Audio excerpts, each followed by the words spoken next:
Whole time, or you got it? Well, that's okay. You can hold it. All right. So what I need you to do is I am going to play something before we get started, but you're going to need to listen. So put your coffee right here. You're going to need to listen in one ear so you can hear it. I want you to hear this, and then I want you to you can just put one ear. It's short. But the entire audience is going to hear it. There you go. You ready? You tell me when you're ready. All right. This was from February of 2019. The word on the street is you're not going to run again. Have you made your mind up yet? Well, as long as I'm still married, Yeah. which I intend to be, Uh-huh. it would be unlikely that I would run again. Then this will be your last year. Yeah. I had three goals when I ran. That was get a sterile boulevard done, get the finances correct, and get TPI, or not TPI necessarily, but get something happening downtown, get this redevelopment going. So I had three things that I was interested in. All right. So I'll take those. What changed from when you were on back in February to today or a few weeks ago when you decided to run again? What happened? I needed the money. By the way, how much do council members get paid? Maybe 16,000. 16,000. And the mayor gets a tad more, right? Like maybe 19 or something like that? Or is it all the same? A little bit more, yeah. So what seriously though, what happened? Well, things are, like I said a year ago, we're making really good progress on those three things. However, TPI has not yet broken ground. We're still having debates about the foot of the bridge traffic. Street lights aren't resolved yet, but the finances are great. Mm-hmm. So I'm also on two committees, the Horizon Council for Lee County and the MPO Executive Board. And they're doing some very interesting things right now as well. For instance, they're looking at the 2045 long-range traffic plan, basically, is what you would call it for the MPO. Mm-hmm. And they have to do that every so many years, every 5 years. So this is the fifth year, and they're working on that. And I like participating in that. And if I get back elected to council, I hope I can continue with those committee things. First, so let's talk about one issue that you really seem frustrated about and talk about a lot at the meetings, and it's the lights. It's the lights on Estero. Explain to our audience why that can't get resolved. It just seems like it's been going on for years, and there are still no lights. And somebody, hopefully, it will never happen. But it just seems like somebody's going to get hurt. Well, it's inevitable that somebody will get hurt unless something changes. I came down the beach last night between 6:30 and 7. A guy runs across mid-block. If he hadn't had a little white dog with him, there's no way I would have seen him. And it's just crazy out there. But a few years ago, I started working on this when I got on the safety committee in 2013 when the two people were killed down by Centini Plaza. And so it just drives me crazy to drive down the street at night with the problems. So we got through the safety committee in the town, we spoke to Lee County and the MPO, and they agreed to do a lighting study. Mm-hmm. And this was several years ago. And it took probably 2 years after they agreed to do the lighting study to get it funded and finally do it. And that lighting study ended up costing about $100,000, plus or minus 20 grand. So they did the study, and the first attempt at that study was not very good. And I complained about it, and the town manager complained about it. And the MPO review people complained about it. So they went back to them and said, do it again. So they went back and did it again. They came up with a study. They came up with a plan. And it's, to me, an excellent plan because it provides adequate lighting north to south, bridge to bridge, for Estero Boulevard. But some people resisted the study because it's 4,000 CCT. Which means what? What does that mean? It's the Kelvin color code, okay, which is the burning of a filament of titanium or something, and if it, at different degrees, it gives a different color. So some people were concerned, well, it wasn't turtle friendly, and some people were concerned that it had glare and it had destroyed dark skies. But those are unfounded. With the electronics and the physics of the lenses that they have today, they can concentrate the light through it in a very clear, direct pattern. It doesn't shine back up into the sky. It protects against the dark sky concerns. Okay, I don't mean to interrupt you, Yeah. but do you realize that you're getting so deep in the weeds of the lighting that the people that they just want to know why the hell there aren't lights? And is it because we can't figure out the cost between the cost, protecting the turtles, making sure it doesn't harm human beings, Well, all of that? Okay, well, here's the fact. So at the end of the day, there's three simple choices and a fourth complicated choice. FP&L only offers a 4,000K, a 3,000K, and an amber light that's turtle friendly. And unfortunately, you have to get into the weeds on this because the 4,000K, let me tell you this, is the cheapest by far because you only have to add a few light poles, fixtures to light poles. Let me turn this off. And that's not turtle friendly. It's not turtle friendly, but neither is 3,000. So they're both out then. They're both out. No. Turtle friendly means that it's a wavelength that the turtle can't see. That doesn't mean that it's unfriendly to turtles. It's just a technical term. Turtle friendly means that turtles can't see the light. However, if you install the light properly so that the light source is not seen by the turtles, it works with turtles. But the term turtle friendly means that the light rays or the light length of wavelength will not be seen by turtles. That's the amber light or a red light. So the bottom line question is, when will the lights go up and how much will it cost the town? If you just do the 4,000K lights, you could do them tomorrow. It wouldn't cost the town anything in terms of an incremental cost to what we're paying today. So I call that basically free. All right. But you are signing a 10-year lease to run the lights. The other lights, the current estimates are approximately $7 million to put them up. The amber lights.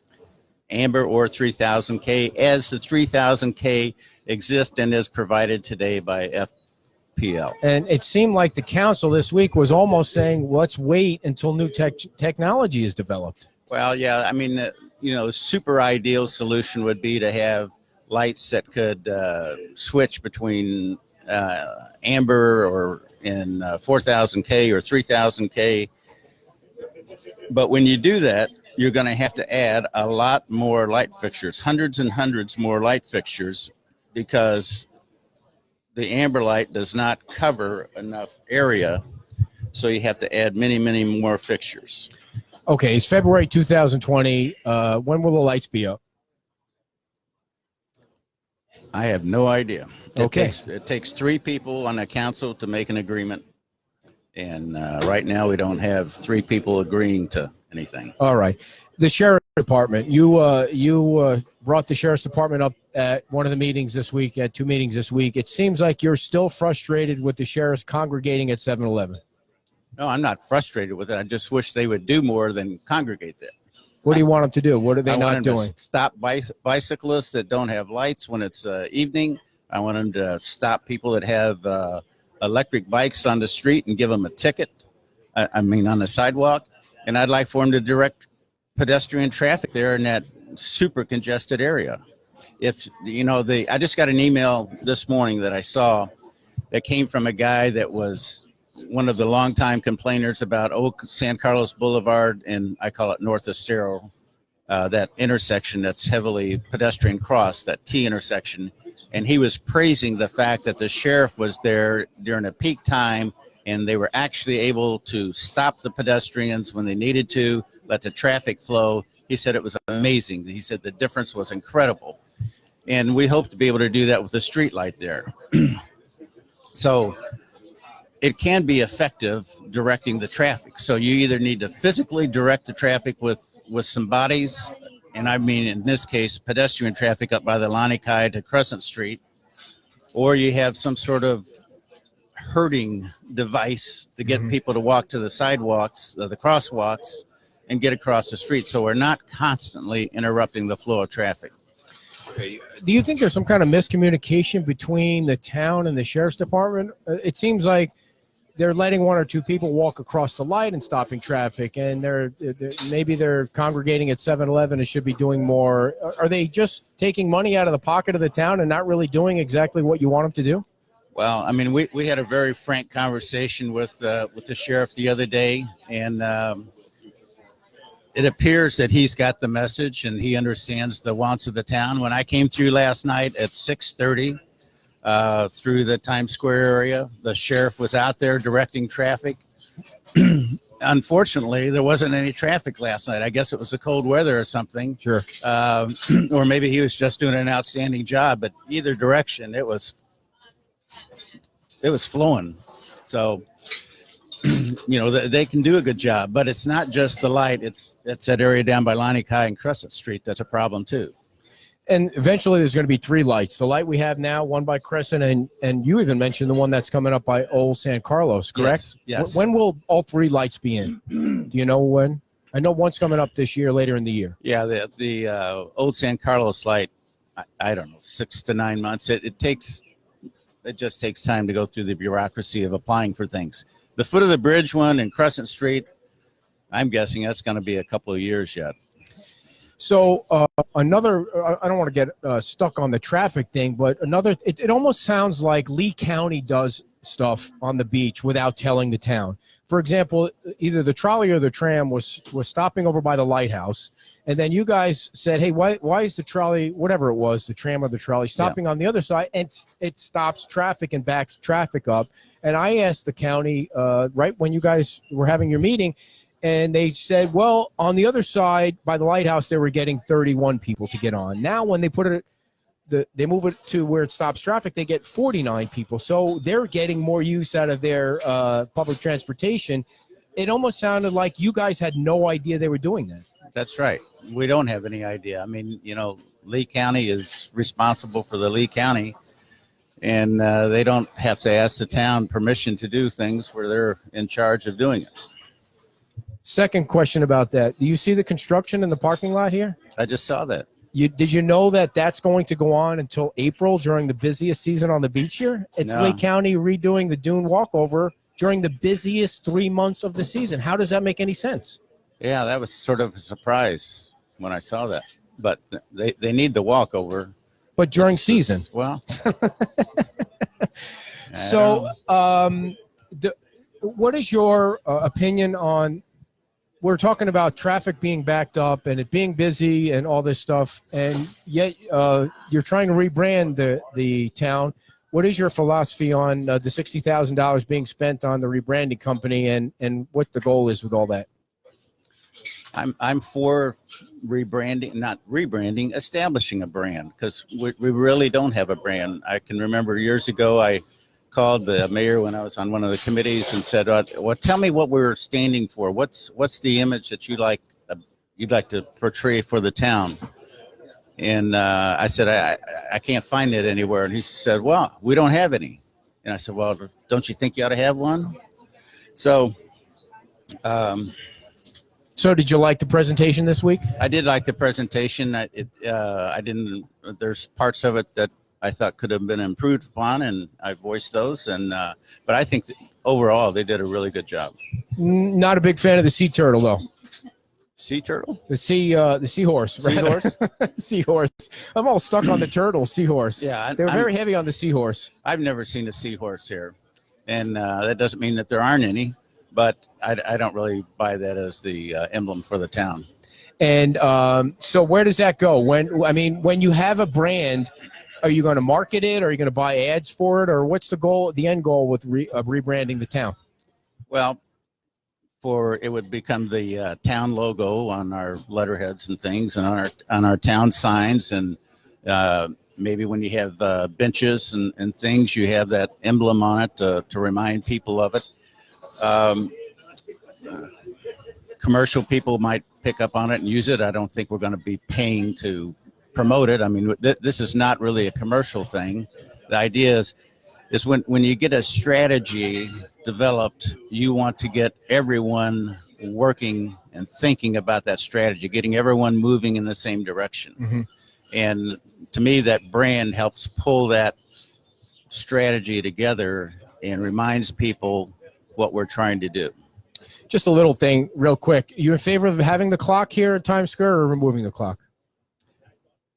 I like the idea of having a real tall symbol that moves, that people can see from the bridge, Mhm. and becomes an identifying mark for the town. How frustrated are you with what's going on with TPI in Margaritaville with Chris Patton's lawsuit and Conadieris? I don't know. I guess a 10. Okay. I mean, I think it's just it's a waste of money. It's I think it's vengeful. As people say, well, geez, everyone has the right to do this. Well, that's true. They have the right, but I think it's really pretty much out of spite. I don't think that they believe that they're going to win. I don't think they have a chance to win, and it's just throwing money down an endless pit. Bay Oaks. A lot of talk about Bay Oaks this week at your management planning meeting, and it's a huge project. So, is Bay Oaks something the community the town needs to be paying for? I know everybody says there needs to be a meeting place. It's going to cost a lot of money because it seems like there needs to be a lot of repairs or fixes or new stuff that go in there. So, what's your take on all that? Well, Bay Oaks is underutilized. I'm pretty sure of that. So there could be some improvements to be made for sure.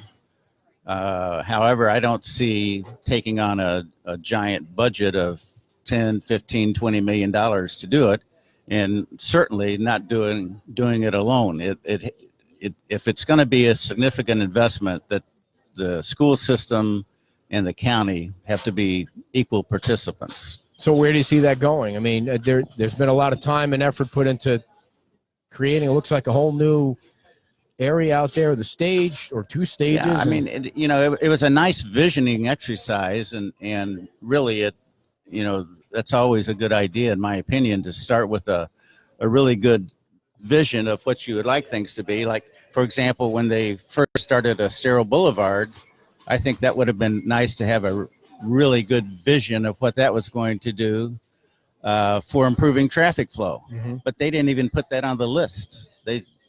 So anyhow, but I digress. But they came out with a great vision. I mean, that's the art of the possible if there was no constraints, and you really need to look that way. I mean, that's the way to start, and then get realistic about what you can really do. Well, where do you see that going with the new council if you're reelected? What do you want to see happen over there? Well, I mean, I disagree with several of the current council people on the lot that we procured for Bay Oaks. I don't see a building going there at all. I'd like to see that lot open up and having activities on it that draw people back into Bay Oaks. This athletic field that they've are going to purchase that has exercise stations on it. I'd like to see that there, so people coming down Estero Boulevard will see that. Hey, I can go in there and do a little workout and then keep on my journey. Children's playground back behind that. That's easily accessible to people on walking and biking and coming in on cars too. So I don't see that as a driveway. We've got enough driveways on Estero Boulevard. That's for sure. So does Fort Myers Beach need a PIO? We need to improve our communications. Well, nobody would disagree with that, but I don't think that was the question. Well, I don't have to answer your question. That's true. I'm That's a politician, supposedly. Well, you hope to be in a month, but you might be on a fishing boat. Yeah. So what is your opinion? Do you need a PIO or do you need somebody to create a Facebook page? I don't even go to Facebook, so creating a Facebook page does nothing for me, but I guess it would be helpful to a lot of people. I'm really torn about it. As I said, I see the need for communications. I don't think we do as much as we should be doing. So let's give this PIO thing a try. Maybe we develop some systems and functions that we can use in the future without having a PIO. Okay. The town of Fort Myers Beach seems to get a lot of grief for code enforcement. Is it fair? Well, I'd like to say no, it's not, but I don't know each and every individual case. I'm sure there's some cases that maybe people felt that they were unfairly persecuted. But that should be our goal, is to eliminate that sort of feeling. You know, code enforcement is supposed to be about compliance, helping people achieve compliance. So it's not about penalizing people or being punitive. So we've got a new director now, Daphne. She is very much a professional. Mm-hmm. She has lots of background. I think she's going to do a great job in turning around that perception and making it better for everyone. So this election, there's going to be a referendum on the election. I think it's a referendum or an amendment or whatever. Yes. And it almost seems like there are certain members of the council that are advocating for the terms to go to 4 years and for the election to go to November. I don't think anybody would argue that having an election in November is probably a good thing when most people think an election is. But if the second part of that vote passes, we'll have a couple of council members that go from 3 years, which is what the term is now, to almost 5 years, 4 years and 8 months to make up the difference. Right, one time, yeah. Yeah. So what is your view on November and going to, which would be 4 years, going from 3 years to 4 years? Well, the problem with today, where you have an election on 3-year terms, is that every 3 years you have 2 elections. Right. And so you get 1 year off. And that's an awful lot. It's a lot of churning and turning. It's a lot of campaigning. You know, the United States campaigns way too much. I'd like to see some of our European systems put over here for our presidential election, so we're not in these endless campaigns. So I'm for that. I'm for reducing those number of elections, and that takes you have to go to a 4-year term to do that. And if you're going to do that, you might as well line up with November with the rest of the world and get it done. Why didn't they just do November and 3-year terms and just keep them all when you're all running at the same time? Well, because if you all run at the same time, all run at the same time, like everybody else does. I mean, the House of Representatives, don't they all run at the same time? And they're only 2 years. That's the other thing that I have a question about. If the House of Representatives can get things done in 2 years and run for re-election, now you might not agree that they probably should be elected longer. Why can't the town of Fort Myers Beach, which has 6,000 people, live with 3 years? Why does it have to go to 4? Well, the House of Representatives also has a Senate behind them too. So it's 2 bodies that have to agree on everything. True. So, you know, you need more time than 2 years to really be effective, in my opinion. And you need some continuity with the turnover that we've had in the past with the town staff. And if you had that same turnover with the council every 2 years, people wouldn't be able to find anything. So you need some continuity. For example, Sanibel, and some of the other local towns, their mayor has been in place for years and years and years. And then they develop relationships with Lee County. They develop relationships with the legislatures. I agree. They walk into meetings. People recognize them. They respect them. And we're rotating our mayor. Well, that's annually. The next question I have for you. Why doesn't the town of Fort Myers Beach change to an elected mayor? I don't know. I guess we could need to have a referendum about that. So you're going to vote yes on both of them? Yes. Yes. Okay. How would you rate the town manager? I give him really high marks. Roger is very, very, very experienced. He knows how to get people to help that's on the outside. And he's bringing discipline to a organization that needed some discipline, processes, procedures, and systems. The town was really operating out of a notebook, basically, in my opinion, in many ways. If you try to go back and find some things, it's sometimes difficult. As I mentioned in a newspaper article I wrote recently to answer a question, the town manager that was temporary town manager before Roger got there, he walked in the office. There was 0 records in the office, nothing, no files, nothing. That's pretty pathetic. So why should people vote for you? Well, it should be easy to vote yes or no for me. I've been here now for 3 years. If they like what I've been doing, then vote for me. If you don't like it, vote for somebody else. I mean, I'd like to think that my record speaks for itself. I've tried to be rational. I try to avoid unintended consequences when we do ordinances. I hope people respect my analytical capabilities. And I'm trying to establish a good vision for the town, not a good vision, a good result of a vision for the town. So 3 seats are up. Who would you like to see elected with you if you are elected? Well, you know, there's 2 of the guys that are running. I don't know if they walked in here now, or they may be in here now. I don't know. I don't know them. I've never met them, never talked to them, don't know anything about them. The other 3 guys running, I know. I like all 3 of them. Can you be specific who you mean so people know? Oh, I'm talking about Bill Veach, Okay.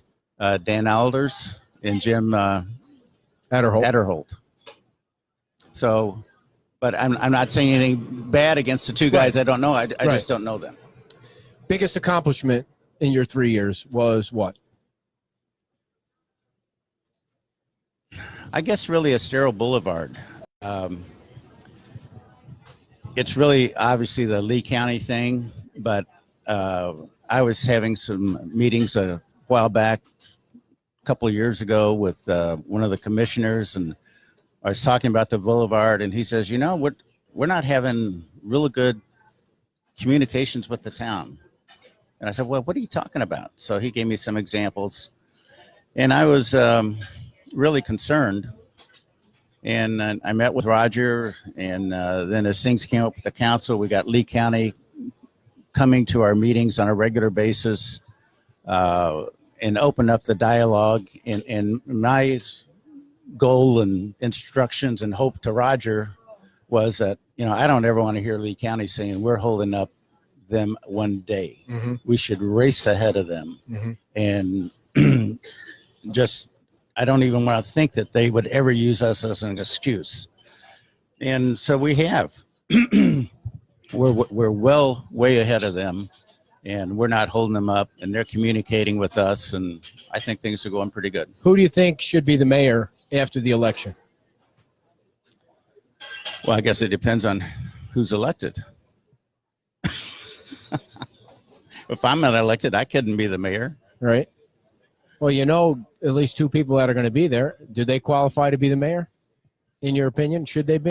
One of them, Ray or Rexanne? Well, do they qualify? Yeah, I mean, the qualification bars, I started to say low, but it is low. There's no. It's a popularity vote. Yeah, right. So Anita has been part of the government for so long, and she's now the mayor who can't run again. I'm not saying she would have, but anything you'd like to say about the impact that she's had on the town for being involved in as many years as she has? You know, I think she's done a good job. She's more attuned to the town than certainly I am. I mean, you know, she knows 10 times as many people as I do, and she knows the town like the back of her hand, let's say. So I think she tries to do the right thing. I'm happy with her. She does, I think, a good job at mayor in terms of being friendly to people as they come up to the podium and respectful. You know, I appreciate what she's done.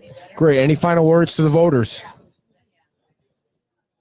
Got a big audience today. Big audience. Yeah. How many out there? I can't see one. Any words to the voters? Vote your conscience. Think about who you're getting in there. It's a real responsible job. It's, I really appreciate the people that do serve on council. It's not national defense or anything, but it does impact people, and we have to be careful with what we do. Roger. I'm reading a quote, a comment about Roger. But thank you for coming in, Bruce, and good luck in the race. Appreciate it very